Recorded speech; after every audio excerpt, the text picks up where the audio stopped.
নারায়ণগঞ্জে মাসদাইরে সরকারি জায়গা দখল সংক্রান্ত অভিযোগের প্রেক্ষিতে মোবাইল কোর্টের অভিযান পরিচালনা। মঙ্গলবার 6 মে সিনিয়র সহকারী কমিশনার মোহাম্মদ মোনাব্বর হোসেনের নেতৃত্বে এই মোবাইল কোর্টটি পরিচালনা করা হয়। নারায়ণগঞ্জের মাসদাইর এলাকায় কেন্দ্রীয় কবরস্থান সংলগ্ন নারায়ণগঞ্জ ঢাকা পুরাতন সড়কে সরকারি জায়গা দখল সংক্রান্ত অভিযোগের প্রেক্ষিতে মোবাইল কোর্টটি পরিচালিত হয়।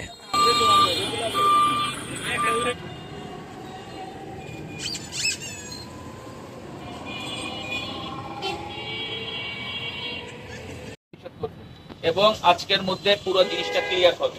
যদি না হয় আমি আমার লোক দিয়ে নিয়ে চলে যাবো। ঠিক আছে, মাফ হবে না। এবার হচ্ছে ব্যবস্থা করেন। এবার হচ্ছে পরের জন কোথায়? এই পেশার লোকটা কোথায়? বলুন।